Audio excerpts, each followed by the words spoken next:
بسم اللہ الرحمن الرحیم۔ السلام علیکم۔ دین کے چند بنیادی عقائد جن کا جاننا اور اس پر عمل کرنا ہر مسلمان کے لیے ضروری ہے، اس لیے کہ جب تک ہمارا عقیدہ درست نہ ہو اس وقت تک ہمارا ایمان بھی درست نہ ہوگا۔ اس لیے ان بنیادی عقائد کو غور سے سنیں اور اس پر عمل کرنے کی کوشش کریں۔ عقیدہ نمبر 1، اللہ ایک ہے، اس کے سوا کوئی معبود نہیں، اور حضرت محمد صلی اللہ علیہ وسلم اللہ کے بندے اور اس کے رسول ہیں۔ عقیدہ نمبر 2، ہم مسلمان ہیں، ہمارا مذہب اسلام ہے، اور ہم اللہ کے بندے اور حضرت محمد صلی اللہ علیہ وسلم کی امتی ہیں۔ ہم کو اور ہمارے ماں باپ کو اور دنیا کی تمام چیزوں کو اللہ تعالیٰ نے پیدا فرمایا، اور اسی نے ہماری ہدایت کے واسطے حضرت محمد صلی اللہ علیہ وسلم کو رسول بنا کر بھیجا۔ عقیدہ نمبر 3، اللہ کے ساتھ ہمیں یہ عقیدہ رکھنا چاہیے کہ اللہ ایک ہے، وہی عبادت کے لائق ہے، اس کا کوئی شریک نہیں، وہ بڑی طاقت والا ہے،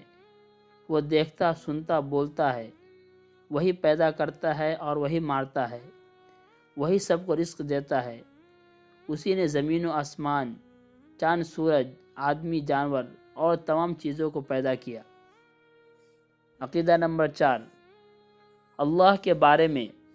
ہمیں یہ بھی عقیدہ رکھنا چاہیے کہ وہ بے ہے، وہ کسی کا محتاج نہیں، نہ اس کا کوئی باپ ہے اور نہ ماں، نہ بیٹا ہے نہ بیٹی،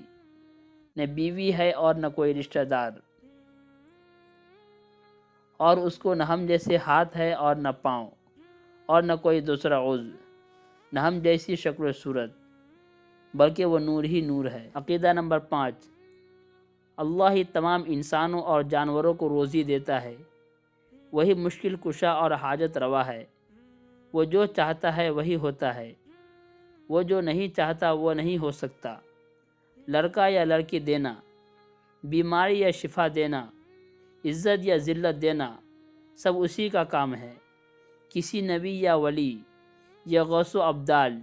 یا کسی پیر فقیر کا کام نہیں۔ عقیدہ نمبر 6، اللہ کے علاوہ کسی اور کی عبادت کرنا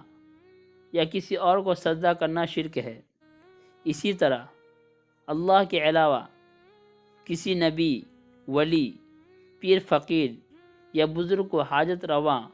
مشکل کشا سمجھنا بھی شرک ہے۔ عقیدہ نمبر 7، حضرت محمد صلی اللہ علیہ وسلم کے بارے میں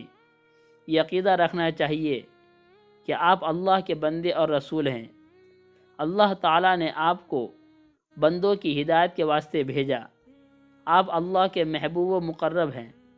تمام گناہوں سے معصوم ہیں، قرآن مجید آپ پر نازل ہوا، آپ اللہ تعالیٰ کے آخری نبی ہیں۔